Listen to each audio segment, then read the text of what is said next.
Tengan muy buenas tardes, ya casi almuerzo. Feliz almuerzo para todos. En esta sesión del Seminario de Práctica en Educación Matemática 1, agradeciéndoles a ustedes la presencia a esta sesión y la colaboración para que tuviéramos este encuentro de forma remota. El objetivo del día de hoy es explicarles dos tareas del segundo corte. El próximo sábado voy a explicar las otras dos tareas de la misma manera. Y ya el siguiente sábado, en que nos veamos en la universidad, ahí se van a comenzar a socializar todo lo que ustedes han hecho. Entonces se hace muy importante que ustedes presten atención bien a lo que vamos a hacer.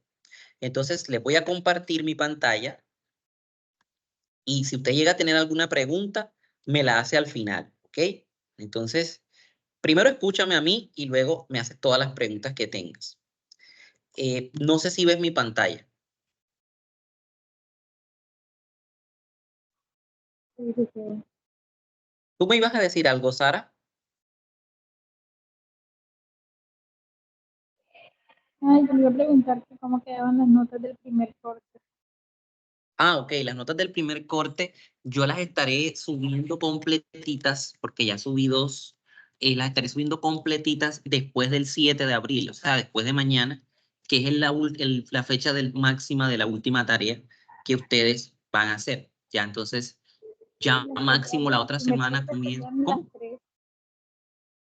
Las Las notas notas del del primer primer corte corte, serían ajá, el ensayo, ajá, el marco profesional y ajá. lo que es el miércoles pasado. Bueno, en realidad son 5 tareas. De pronto, para que no sea yo el que las diga, a ver si ustedes están conectados. ¿Quién de pronto quiere decirme cuáles son las 5 notas del primer corte? A ver.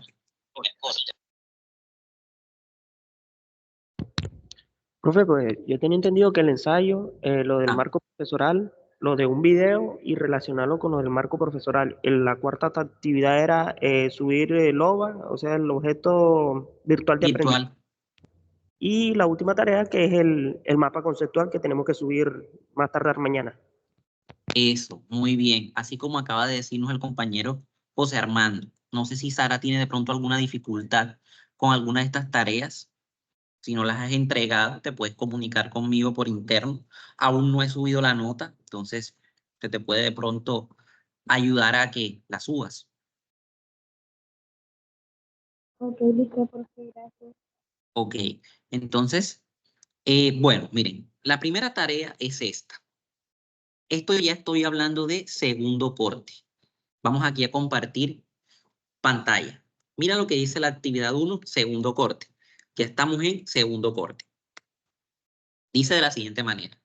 Teniendo en cuenta los derechos básicos de aprendizaje de las matemáticas, voy aquí enseguida a abrirlo porque la idea es que tú vayas viendo enseguida. Te estoy hablando de este documento que yo les expliqué en una de las sesiones que tuvimos. Este documento se llama Los derechos básicos de aprendizaje.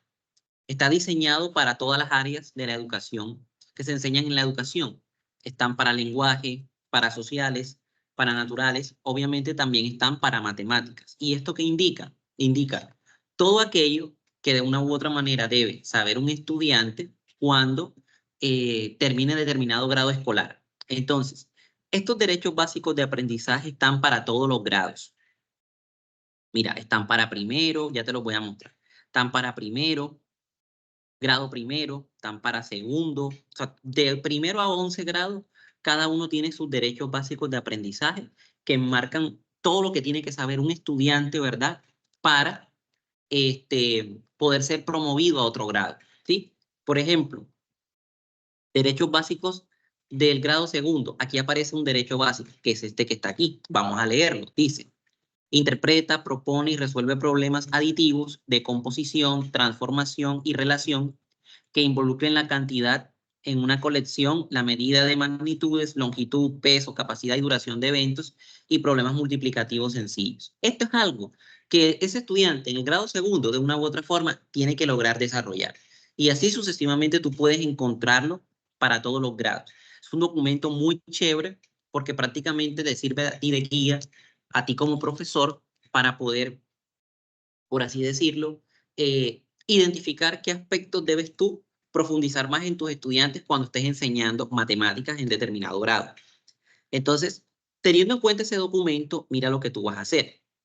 Tú vas a identificar en cada uno de los DBA de primero a 11º grado, o sea, desde primero a 11, cuál de los pensamientos de la matemática apunta a cada uno de estos DBA de todos estos grados, argumentando el porqué de tu elección. Yo aquí me equivoqué porque había puesto fecha de entrega 13, me parece que es un trabajo bastante extenuante que hay que hacer, por eso la estoy colocando para el 20 de abril.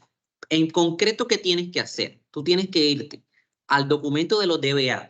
Entonces tú debes irte a cada uno de los DBA de cada uno de esos grados, leer el DBA y luego de leerlo tú pensar, bueno, este DBA, ¿a qué pensamiento de la matemática me apunta? O al pensamiento numérico, o al pensamiento variacional, o al pensamiento métrico, o al pensamiento aleatorio, o al pensamiento geométrico. Alguno de esos pensamientos de las matemáticas. Por esa razón se vuelve muy imperativo, ¿cierto? Muy obligatorio que usted haga el mapa conceptual que tiene fecha de entrega mañana a manera de conciencia.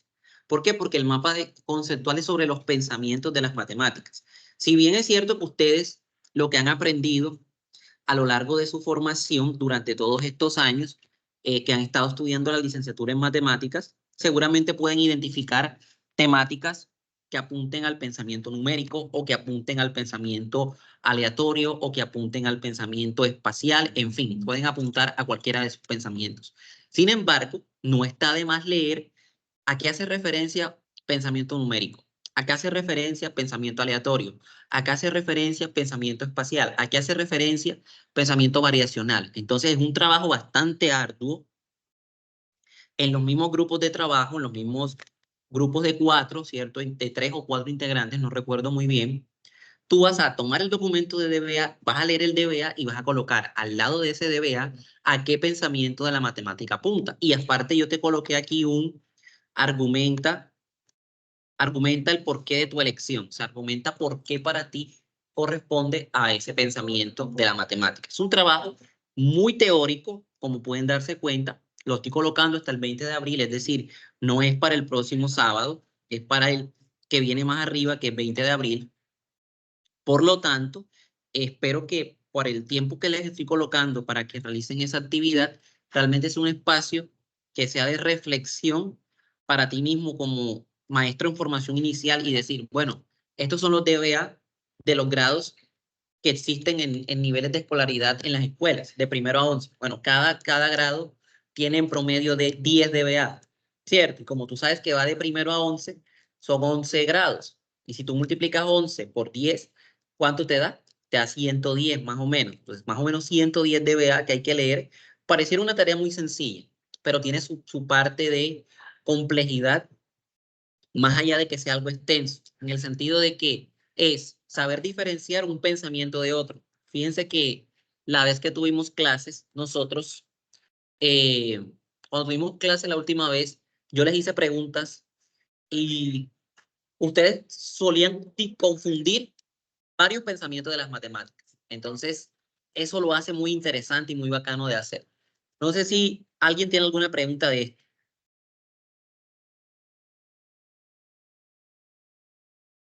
O en su defecto, si es claro lo que hay que hacer. Profe, una pregunta, ya que estamos acá. ¿Sí me escuchan? Sí, claro, claro que te escucho.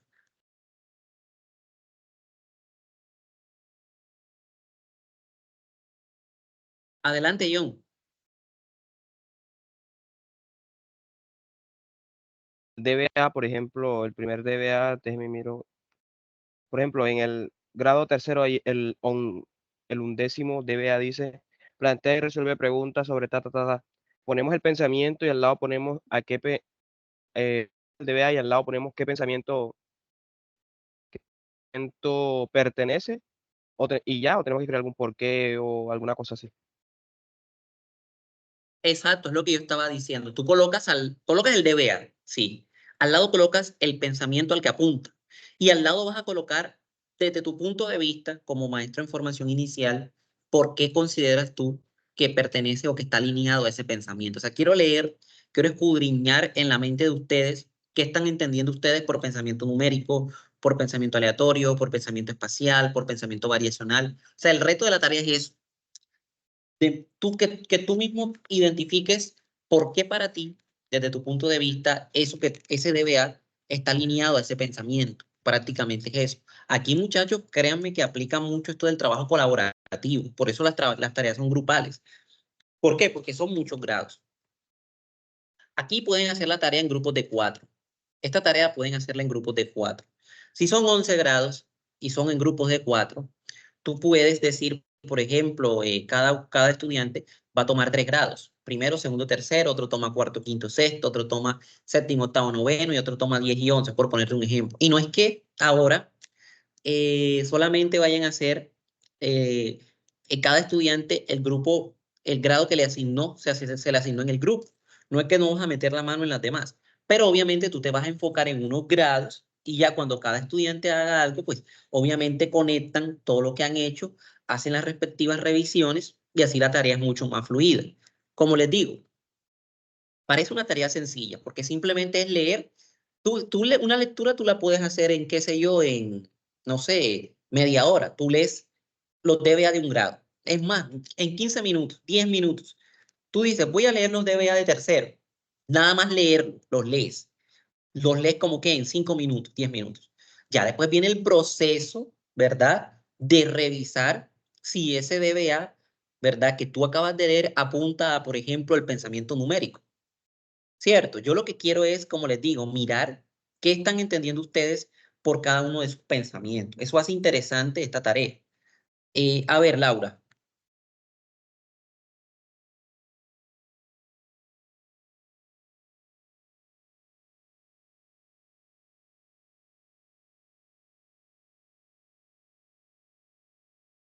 Laura,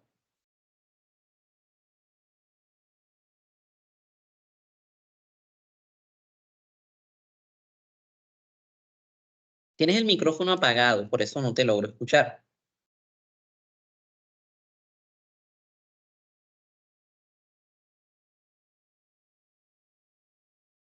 No sé si alguno de ustedes tiene también pregunta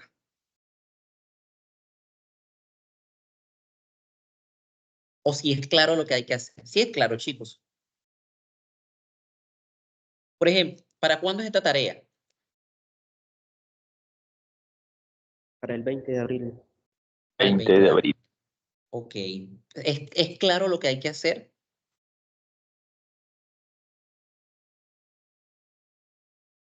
Bueno, si de pronto no hay así comentarios, yo les había dicho que eran 4 tareas.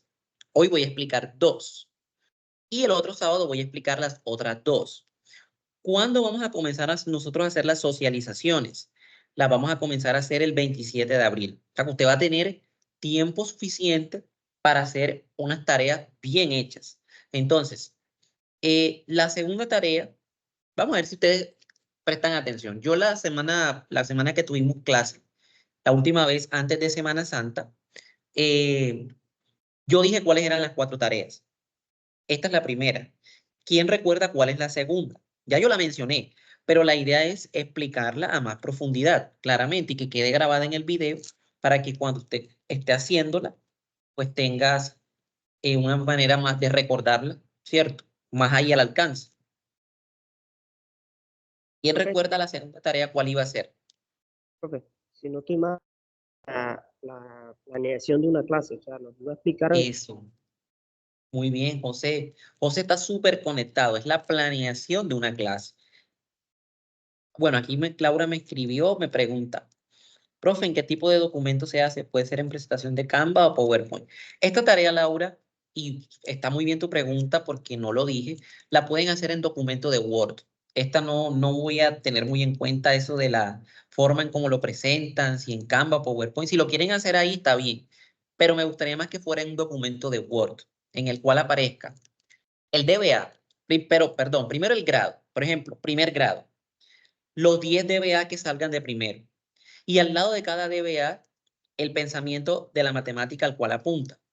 Y al lado de eso, el argumento tuyo de por qué tú crees que ese DBA está alineado a ese pensamiento.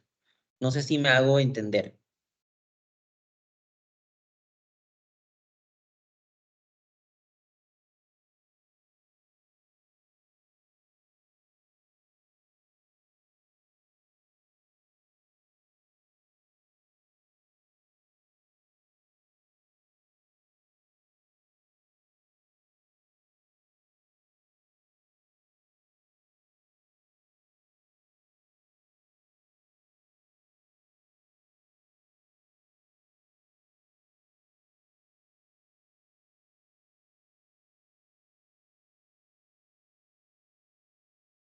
En ese no voy a revisar la norma a palabra, simplemente es hacer lo que les estoy diciendo, es como una tarea más de interpretación, ¿sí? Voy a revisar más ese aspecto de la interpretación. Ahora, vamos a explicar el plan de clase. Me gustó que José está conectado, porque José dijo cuál era la segunda tarea, el plan de clase. Como les digo, la idea de hoy no es tampoco sobrecargarlo con lo que hay que hacer, por eso voy a explicar solamente las dos primeras tareas. Esa es la primera tarea. La segunda tarea, señores, es esta, que está aquí, que es la llamada plan de clase. Fíjate que aquí la fecha se corre porque la fecha de entrega sería para el 27 de abril de 2024, o sea, como en 3 sábados, para el 27 de abril, sí, para en 3 sábados. Y la socialización sería el 27. Esto sí lo vamos a hacer en la universidad. La socialización. Ustedes van a sustentar esta tarea, la número 2. ¿En qué consiste la tarea número 2? Mira lo que dice. Elabora un plan de clase. Un plan de clase es una planificación de una clase, la preparación de una clase. Acerca de, mira lo que te voy a señalar, un contenido de las matemáticas, es decir, el tema que tú quieras de las matemáticas, de cualquiera de los grados comprendidos de la educación básica primaria o secundaria. Es decir, no puedes hacerlo de educación superior. ¿A qué me refiero? A, por ejemplo, un tema de cálculo 1, cálculo 2, cálculo 3, ecuaciones diferenciales, álgebra lineal. No, tiene que ser de un contenido de la educación básica primaria, desde primero a quinto, o educación básica secundaria, que es de sexto a 11. Mira lo que te pongo acá. Ten en cuenta, primero que todo, los derechos básicos de aprendizaje, los estándares básicos de competencia, la matriz de referencia y los momentos de una clase. Sé creativo y utiliza recursos digitales para la enseñanza. Usted dirá, profesor, esa tarea suena extremadamente abierta. Podría ser, pero es porque no te he mostrado esto. Déjame y te muestro el formato del plan de clase que tú vas a tener en cuenta. Este señor que está aquí. Vamos a explicar. Confírmeme si ven el formato.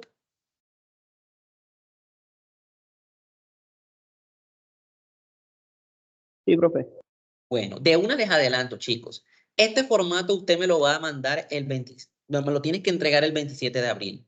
Como el 27 de abril nos vamos a ver en la universidad, que es la socialización de esto, en esa socialización tú tienes que dar la clase que estás planificando. Es decir, si por ejemplo usted planificó una clase de fracciones, por ponerte un ejemplo básico, que ese tema está súper trillado, ojalá y no escojan los mismos temas. ¿Sí? Yo les doy la libertad de que escojan el tema que quieran, pero también les tiro la puya, como dicen por ahí, de que sí me gustaría de que no fueran los mismos temas repetitivos que siempre elegimos. Fracciones, suma y resta, o sea, elijan temas más retadores, que sean de la educación básica secundaria, pero que uno no suela explicar en actividades como es. Tantos temas que existen en la matemática, ¿verdad? Y siempre elegimos los mismos. Fracciones, números decimales, números naturales. Puedes escoger de lo que tú quieras, de geometría, de estadística, de la misma matemática, pero que no sean temas tan comunes que siempre utilizamos porque son los más fáciles, ¿vale? Por ejemplo, cuando usted esté planificando su clase, que tú me entregues el formato y que después te toque dar la clase conmigo allá en la universidad, usted va a tener que mostrar un dominio disciplinar, que efectivamente sabes de lo que estás hablando. Y obviamente yo voy a tener eso en cuenta. Entonces, como les digo, si quieres hacer de fracciones, hágalo. Pero créame que tendrá un plus si tú haces algo que no es tan trillado. Es como, por ejemplo, un trabajo de grado. Si un trabajo de grado, una tesis, es sobre fracciones, y yo soy el evaluador de ese trabajo de grado, claramente para mí va a ser un poco, no incómodo, digamos, un poco como que tedioso tener que escuchar un trabajo de grado de fracciones cuando esos trabajos están súper trillados. O sea, ¿cuántas investigaciones no se han hecho de fracciones? Tú colocas eso en Google y te sale un montón de cosas. Claro que si tú vas a hacer la planificación de tu clase sobre el tema de fracciones, si es algo súper novedoso que a mí me encante, obviamente eso lo va a hacer mucho más interesante. Entonces, les explico el formato. ¿Para qué? Porque no quiero que la grabación quede extensa. Mira, después podemos seguir hablando sin tener la grabación, para que la grabación sea nada más de las tareas. Mira, perdón, aquí donde dice área, pues ya tú sabes que tienes que colocar pues matemáticas, evidentemente. El grado pues al cual tú vas a hacerle la planificación de tu clase. Ayúdese de los DBA. Los DBA aparece lo que debe un estudiante lograr en cada grado. Ahí aparece el grado. Esto de periodo y fechas, esto de acá es necesario, no es necesario llenar. Tú lo puedes dejar vacío, lo que te acabo de colocar en verde. Porque esto es un formato de una clase regular que se hace en la escuela. Pero como nosotros vamos a hacer en la simulación, eso del periodo y de la fecha inicio final, eso no es necesario agregarlo. Aquí en los referentes de calidad, cierto, si tú eliges, por ejemplo, fracciones, que es el que normalmente escogen más, o no coloquemos fracciones, polígonos, para no ser lo mismo, polígonos. Los polígonos es el tema que tú estás eligiendo para la planificación de tu clase. Y los polígonos es un tema que se enseña, no sé, en tercero de primaria. Entonces, usted tiene que irse a los estándares básicos de competencia, los que se trabajan por ciclos, que es un documento que yo te compartí. Te voy a ir mostrando todo de una por si se te ha olvidado.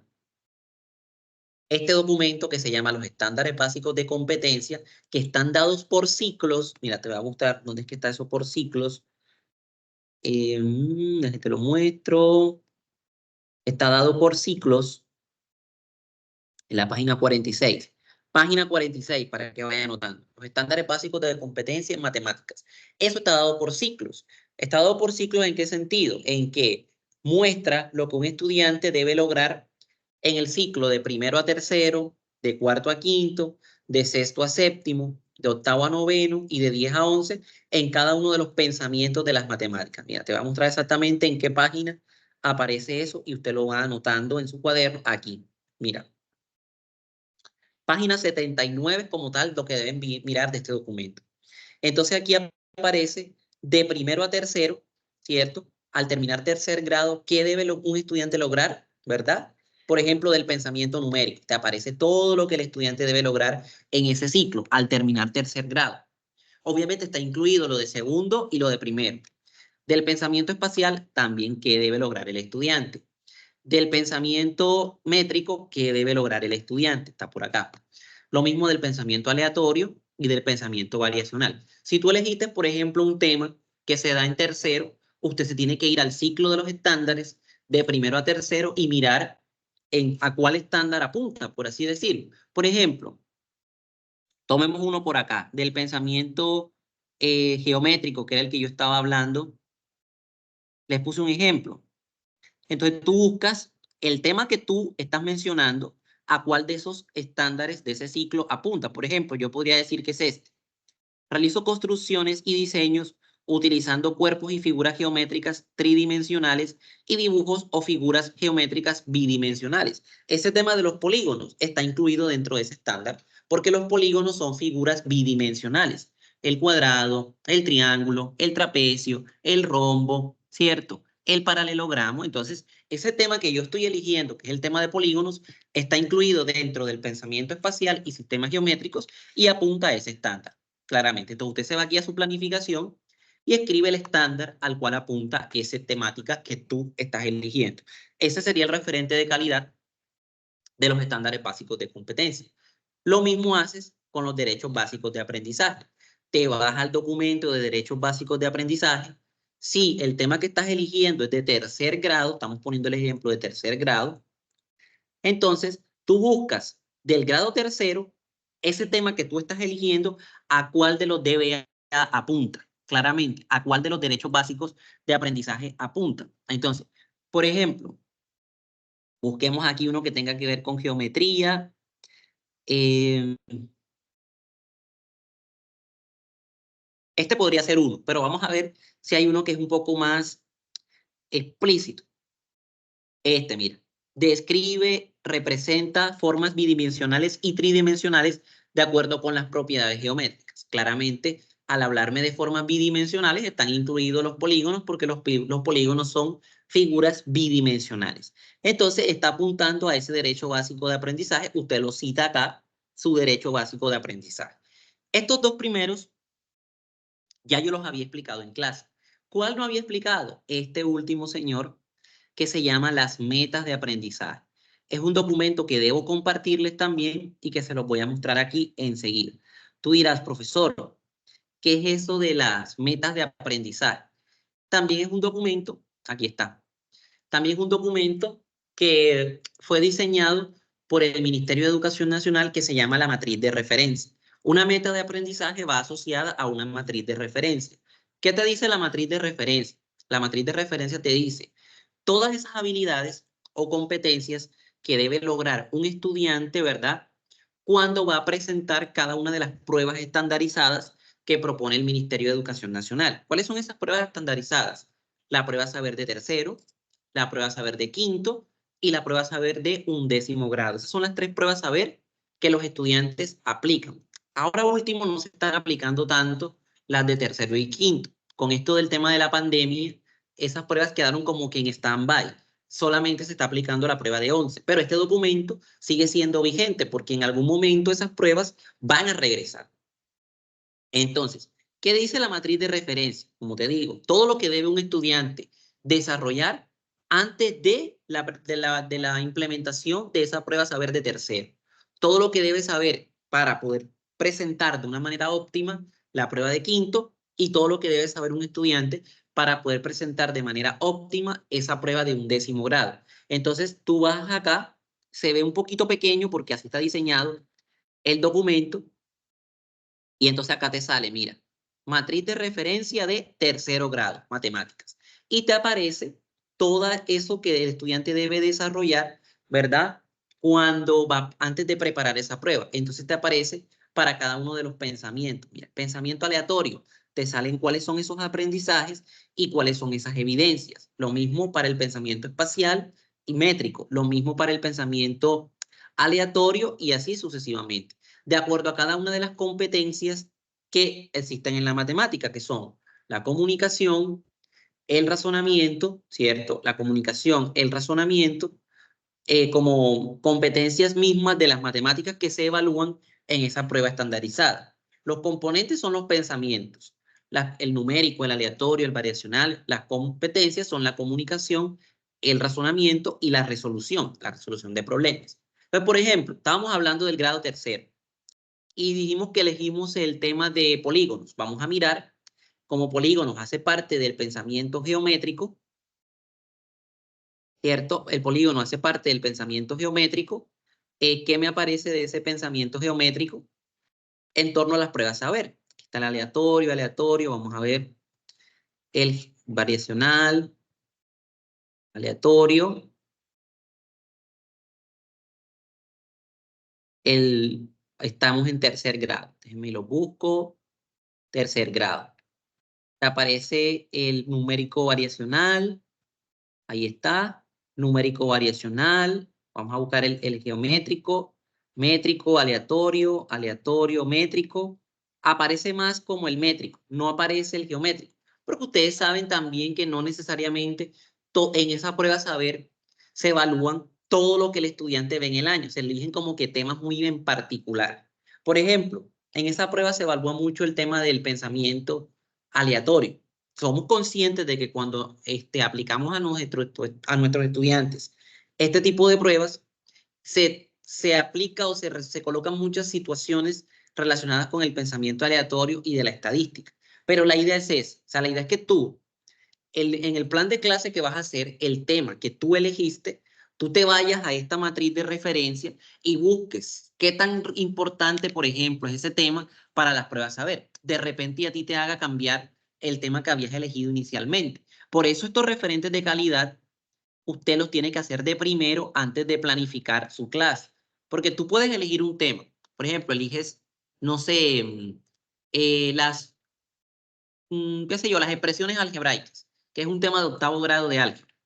Pero tú te vas a las metas de aprendizaje, que es esta, por así decirlo, estas matrices que aparecen, que muestran lo que un estudiante debe desarrollar para poder presentar de manera óptima esas pruebas, y de pronto en esa prueba no le dan como que mucha importancia al contenido de la expresión algebraica. Entonces tú de pronto cambias, ay, bueno, no voy a preparar mi clase en torno a esto, porque de pronto ese tema no es tan importante o no es tan significativo para el ICFES, que es el, por así decirlo, la entidad que contratada por el Ministerio de Educación Nacional o avalada por el Ministerio de Educación Nacional, que es el que prepara este tipo de pruebas estandarizadas para poder evaluar el desempeño de los estudiantes. Fíjense que yo, por ejemplo, del métrico no encontré mucho en el grado 3º, del geométrico. Priorizan más como que en el aleatorio, en el numérico, que generalmente son los pensamientos que más se evalúan en este tipo de pruebas. Entonces, eso es lo que tú tendrías que colocar acá, donde dice metas de aprendizaje. Y estos 3 elementos, los estándares, los derechos básicos y las metas de aprendizaje, sustentan los referentes de calidad de la planificación curricular que tú hagas de una clase. Ya cuando usted llene eso, ahí sí aparecen los momentos de la clase. Toda clase se desprende, chicos, en 3 momentos. No sé si ya en algún momento se los habrán dicho ustedes. Un momento que se llama el inicio de la clase, otro momento que se llama el desarrollo de la clase y otro momento que se llama el cierre de la clase. Entonces usted aquí en esta planeación debe condensar aquí debajito de cada subtítulo cómo abordaría cada momento de la clase. Y cuando estés sustentando eso, debes evidenciar que lo que escribiste realmente es así. ¿Qué es el inicio? El inicio es ese momento en el cual el profesor, ¿verdad?, pone a prueba lo que un estudiante ha aprendido, ¿verdad?, antes de la clase que el profesor va a impartir. Es decir, sus aprendizajes previos. El aprendizaje significativo, como dice Ausubel, ¿qué he aprendido antes de llegar a lo nuevo que voy a aprender? Es un momento de exploración donde el profesor hace preguntas, donde el profesor, además de hacer preguntas para ver qué tanto sabe o no un estudiante, también pone a prueba cuáles son los intereses, motivaciones que tiene un estudiante para el aprendizaje, ya que sabemos que no es lo mismo, por ejemplo, dar una clase de suma diciendo que la suma es una operación matemática que está conformada por sumandos y por total, que de pronto colocar una situación contextual donde tú le muestres al estudiante la importancia de que tiene saber sumar. Entonces, el inicio de ese momento donde usted comienza a hacer preguntas al estudiante de verificación de los saberes previos, pero además comenzar a mirar qué tan motivante es para un estudiante el aprendizaje de ese contenido de las matemáticas, sus propios intereses, motivaciones, qué les gusta a ellos. Todo eso se hace en un momento de inicio de la clase. Entonces, usted tendrá que planificar su clase teniendo estos elementos, teniendo en cuenta estos elementos que hacen parte del inicio. Luego ya vendría el desarrollo. El desarrollo es el momento más álgido de la clase, porque ya es como tal cuando estás abordando el contenido que tú pretendes desarrollar con tus estudiantes. Por eso es que aquí dice que es un momento de estructuración que propone el desarrollo, bien sea de actividades individuales y de trabajo colaborativo. Claramente, cuando tú comienzas a explicar tu clase, ¿cierto? Explicas tu tema, teniendo en cuenta que lo puedes hacer, como dicen por ahí, de forma tradicional, que no han dicho, no hay ningún artículo que diga que está descartada enseñar de forma tradicional. Sí hay artículos que dicen que no es tan conveniente hacerlo, pero no te dicen que no puedes hacerlo. Entonces, la forma en cómo tú enseñas va asociada a lo que tú realmente busques con tus estudiantes. Si quieres hacerlo de forma tradicional o quieres hacerlo de forma interesante.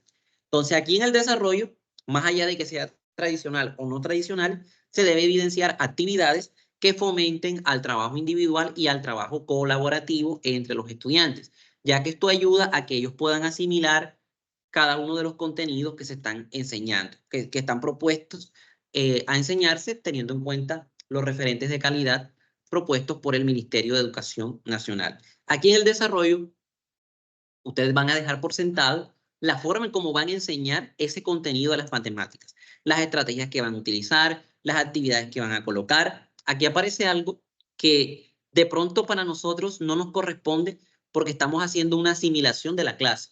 Pero ya cuando tú eres un profesor regular, es decir, que estás todos los días planificando clase, eso que coloqué en verde se vuelve muy importante, que es que el tipo de técnicas e instrumentos que utilizas para mirar algunos desempeños que presenten los estudiantes. Si tienen dificultades, si tienen necesidades educativas especiales, si tienen potenciales, ¿verdad? Todo eso lo hacemos a través de guías de observación, diarios de campo, registros anecdóticos, que nos ayuden a nosotros a tener claridad el tipo de estudiante con el cual yo me estoy enfrentando. El desarrollo, como les digo, es una parte muy importante de la clase. Yo esperaría, ¿verdad?, que tal vez la forma en cómo enseñemos esa clase tal vez no se haga de una forma tan tradicional. Por eso aquí yo en las diapositivas, mira lo que coloco. Ten en cuenta los derechos básicos, los estándares, la matriz de referencia, los momentos de una clase y coloca aquí, sé creativo y utiliza recursos digitales para la enseñanza. Es decir, de pronto y no hay que sea, perdón, que no sea todo a través del uso de tecnologías digitales, pero sí que una buena parte de eso incluye al menos algo de la tecnología que haga que el estudiante pueda motivarse más. Luego, cuando usted hace el desarrollo, que ya es como tal el momento, como digo, más álgido de la clase, toda clase debe tener un cierre. ¿Cómo nosotros podemos cerrar una clase? Podemos cerrarla de diferentes maneras. De una forma oral, vamos a señalarla aquí, de una forma escrita, pongámosla aquí, de una forma práctica, ¿cierto? Haciendo preguntas y fomentando a lo que nosotros conocemos como el diálogo socrático. ¿Qué es el diálogo socrático? Cuando yo como profesor te pregunto a ti y a partir de lo que tú me respondes, ¿verdad? Yo te vuelvo a preguntar y así voy verificando si efectivamente usted ha comprendido o no ha comprendido ese contenido de las matemáticas que yo estoy enseñando. Siempre el cierre debemos tratarlo de hacer como una manera de verificar que los estudiantes han comprendido o no ese contenido que estamos haciendo. Por ejemplo, en una materia que yo enseño o que enseñé en su momento en otra universidad, que era una didáctica, en la Universidad del Atlántico no, en el programa nunca he enseñado la didáctica, pero sí en otras universidades sí he enseñado la didáctica de la matemática. Una manera en la que yo fomentaba el cierre de esa clase puntual era hacer una pregunta general de la clase que yo considerara era relevante. Y ellos, a través de Kahoot, por ejemplo, tenían que responder la pregunta que yo planteé inicialmente. Y esa era una manera para mí de verificar, de acuerdo de si habían entendido o no. Y asimismo, después de que colocaba esa pregunta que englobaba la generalidad de la clase, también les preguntaba a ellos, ¿usted comprendió la clase? Apliquemos la técnica del semáforo. Dime, si estás en rojo, quiere decir que no entendiste la clase. Si estás en verde, quiere decir que sí entendiste la clase. Si estás en amarillo, quiere decir que la clase la entendiste, pero quedas con algunas dudas. Como por ejemplo, pueden salir ustedes hoy de aquí. No le entendí del todo al profesor Iván lo que hay que hacer. Te doy en semáforo amarillo. Oriénteme un poco más a ver si realmente le entendí o si no entendí, puedo entenderlo. Entonces el cierre es muy importante porque es el momento en que tú vas a verificar si el estudiante realmente ha aprendido o no, ¿verdad? Ese contenido que tú estás enseñando. Cuando ya tú cierras la clase, tú colocas una tarea, un refuerzo le llamamos. ¿Qué es el refuerzo? Compromisos que quedan para la casa, son actividades complementarias a lo que se acaba de explicar. Y hay un momento que a mí me encanta, que es este tema de la evaluación formativa, que ojalá y todos lo pudiéramos hacer cuando estamos en este contexto de la enseñanza, bien sea de las matemáticas. Tú sabes que la evaluación formativa se divide en 3 momentos: la autoevaluación, la coevaluación y la heteroevaluación. Tú en tu clase siempre tienes que tratar de fomentar a que se den por lo menos una de esas 3. Por lo menos que el estudiante se autoevalúe acerca de su propio aprendizaje. Que él mismo, tú a través de una encuesta muy rápida, una sola pregunta, porque es que cuando estamos en el aula no nos va a dar tiempo de hacer todo esto. Una pregunta donde él mismo ponga a prueba realmente lo que él cree o lo que él piensa fue su desempeño, ¿cierto? Me encanta mucho más la coevaluación, porque la coevaluación no se hace de forma independiente entre los estudiantes, se hace entre los estudiantes, pero entre pares, entre ellos mismos, porque la coevaluación ayuda a que un estudiante reflexione acerca de lo que ha hecho y lo contraste con un compañero, que le diga, oye, mira tú, yo no le presté tanto atención al profesor, el otro te diga, bueno, yo sí le presté atención, que otro te diga, yo no entendí esto, que el otro te diga, yo sí entendí esto porque sí, porque tal. Entonces, ese momento, yo pienso esto del profesor y el otro le diga, yo pienso esto del profesor también. Ese momento en el cual el estudiante evalúa el aprendizaje, ¿cierto? Pero lo evalúa desde una mirada de que no lo hace solo, lo hace acompañado de los pares. A mí me encanta la coevaluación. Cuando un estudiante con otro estudiante, ¿verdad? Hacen su propia evaluación. Y la heteroevaluación también me encanta porque la heteroevaluación es en doble sentido. Yo como profesor los puedo evaluar a ustedes y ustedes como estudiantes me pueden evaluar a mí acerca de mi desempeño. A mí me encantan las dos. No es como el típico de que, ay, yo evalúo lo que el profesor, la forma en como el profesor enseña, pero a mí también me gusta evaluarte a ti. Exacto, entonces siempre tienen que fomentarse en los dos sentidos. Yo te evalúo a ti y tú me evalúas a mí. Entonces ese proceso de heteroevaluación también sería interesante que se pueda incluir. No les digo que tengan que incluir en la evaluación formativa las 3 evaluaciones, pero sí por lo menos una y decir la forma en cómo lo van a hacer. Acá abajito, los recursos y materiales educativos que utilicen se colocan ahí debajito. Si utilizaste de pronto un sitio web, si utilizaste de pronto un material concreto, o sea, puede ser de todo tipo, o digital, digital tecnológico, o en material concreto. Y esa sería la forma en cómo usted haría la planificación de su clase. Esta tarea de la planificación sería para el 27 de abril. Y ese mismo 27 de abril, que es el día en que me vas a entregar la planificación, sería la socialización allá en la universidad a las 10:30 de la mañana, como siempre nos hemos reunido. ¿Qué pasa? Que el taller, la planificación, no me la puedes entregar el 27 de abril después de la clase, porque es que yo necesito ver cómo es la planificación para observarte a ti en cómo das tu clase, ¿verdad? Y poder ver si coinciden, ¿verdad? Entre sí eso que tú planificaste ahí en tu planificación, ¿verdad? Entonces, sería hasta el 27 de abril, hasta antes de las 10:30. Antes de 10:30 Profe, AM. una pregunta. Ajá, En el documento se va a hacer como la estructura de la clase y la socialización ya sí sería la clase como tal. eso, muy bien. ¿Quién está hablando, perdón? Xavia. Shadia, eso es Shadia. Así tal cual como tú lo acabas de decir, es eso.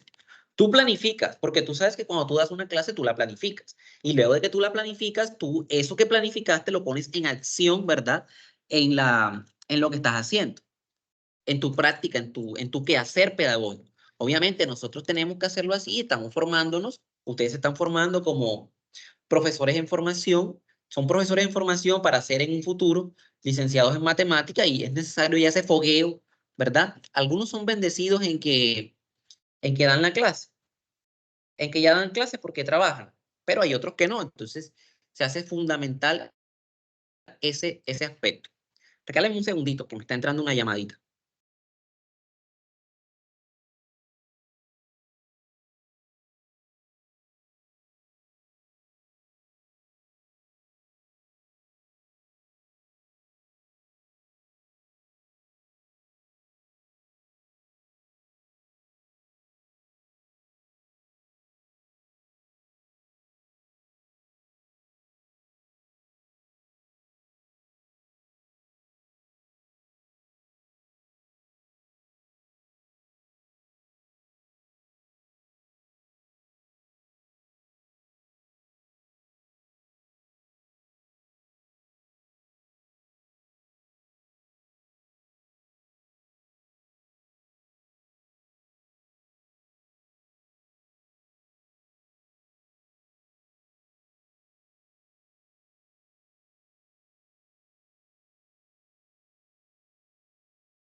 Entonces, chicos, para concretar, eso sería hacer la planificación, lo hacen en los mismos grupos de trabajo que ustedes están haciendo, están teniendo durante todo el semestre, y el 27 haríamos la socialización. No sé si hay alguna pregunta, alguna duda, alguna inquietud que quede de esto.